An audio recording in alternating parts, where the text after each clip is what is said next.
My adventure started out as any adventure should, with tea. Alright, time to commit some genocide today. I got my tea, I'm ready to go. As I was now rejuvenated with tea, I felt as though I could accomplish anything. And we all know who can accomplish anything. 자, 네, 조은만들. 여기가 이제 당신 집이에요. So I hopped in and wasted no time on building my first rocket. Of course, for such a magnificent rocket, it would need to be named after something magnificent. So what better to name it than this angry mound of fluff that will bite your ankles if you so dare not pet him for more than 1 second. The first launch, filled with so much potential, yet so little propellant. Smudge 1 blasts off the pad as fast as Smudge would run to the food bowl. The science collected from our first launch is a small step towards our plans of Kerbal genocide. I decided it would be best to grab Engineering 101, as it has the Geiger counter experiment, which will boost our scientific gains immensely. Smudge 2 decided to be lazy and just lay down on the pad and earn science, not too far off from the real cat. Apparently it was so fun that they did it again. Although I forgot to name it, Smudge 3 decided to be different. It was going to be a Smudge 4-in-1, like men's shampoo. Smudge 3 was a lot like Smudge 2, just laying around. Smudge 3 was so disappointing, in fact, I decided to rename it Smudge 4 and actually launch it. Smudge 4 proved to be very successful and also somehow mostly survived. Smudge 4 gave me enough science to get survivability, which I wanted most as it gave me parachutes. Smudge 5 was so bad that it's just embarrassing to look at. It's as moronic as asking Redditors for relationship advice.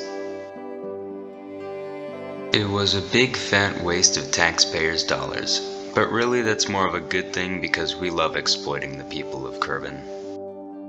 Smudge 6, I decided, would be built with 4 boosters on the side, which would hopefully let us go higher than ever before. This launch was nothing special, just getting science is all. And because of Smudge 6, we now have basic rocketry. Smudge 7 would have our new booster we just acquired, which will make us hopefully gain even more science. Of course, I hoped, but that doesn't mean it will happen. By the time Smudge 7 launched, I was out of tea, so I was out of luck. It was also at that point which I realized I forgot to download Community Tech Tree, so I had to quickly go fix that. After I got that fixed, I realized I needed fabrication to get liquid fuel tanks for the rocket engines I've already unlocked. That's when Smudge 8 was born, ready to get the extra science points needed for those fuel tanks. It screamed into the sky, hopefully disrupting any and all wildlife in a 5-mile radius. It was a marvel of engineering, simply stunning, and then it fell apart when it landed. Due to Smudge 8 dipping its toes into the cold, hostile vacuum of space, we were able to get more than enough science points for liquid fuel rockets. Smudge 9 will be the first liquid fuel rocket we will make. Since engine decouplers haven't been researched yet, I decided to add a booster separator instead of an actual decoupler. You know what they say, it's not stupid if it works. The launch of Smudge 9 was a disappointing one. I didn't really get the height I wanted, and it was also dark, which means I'm losing time. Nevertheless, I still obtained some science from the mission, so it wasn't all bad. With the help of Smudge 9, I was able to get the right decouplers to make staging way easier. Smudge 10 was to be born, and was to be way more powerful than Smudge 9. Smudge 10 was a great suborbital flight. I gained quite a bit of science and it felt like our space program is finally going somewhere, unlike Amy Schumer's career in comedy. The success of Smudge 10 earned us general rocketry in the research tab, which is 1 step closer to orbit. Smudge 11 was to be a much more powerful suborbital flight, hopefully being in space longer to get more science. Smudge 11 was an alright flight. I still got science, but it wasn't as much as I hoped for. It still reached its goal though, and it splashed down to get some nice ocean science to help with research. After all these rocket launches, I decided I would shift gears and focus on something else. I hadn't got all the atmospheric science that I wanted yet, so I decided I would create a plane to gather such science. This is how Squoosh 1 was born. The flight was fine, not too exciting, quite boring actually. I got the science I needed though, so mission success. With the science earned, I researched gadgets, which unlocked the Mystery Goose science experiment. Jumping straight into Smudge 12, it has been upgraded to be longer and have 2 more boosters. It's another suborbital flight that went really well.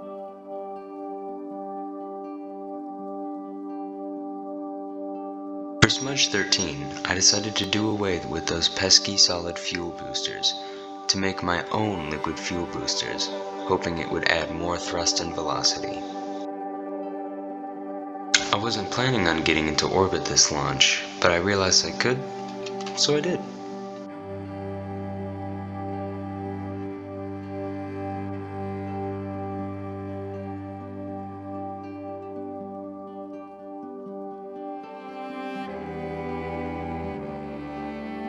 And there you have it, 3 hours, 10 minutes, and 4 seconds to get to orbit. But that's not all. Watch.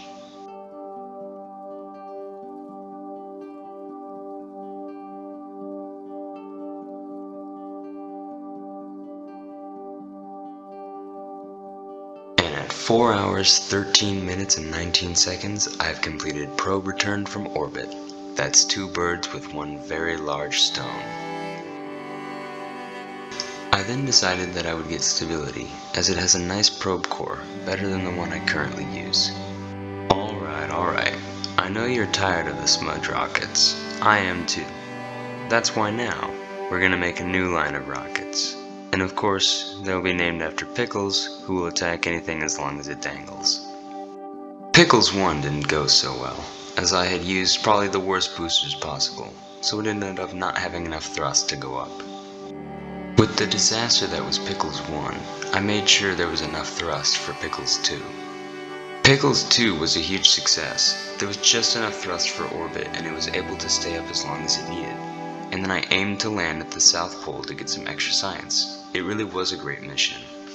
For Pickles 3, I wanted to go straight up so I can get some space high science of Kerbin, so I added a couple more boosters and set off.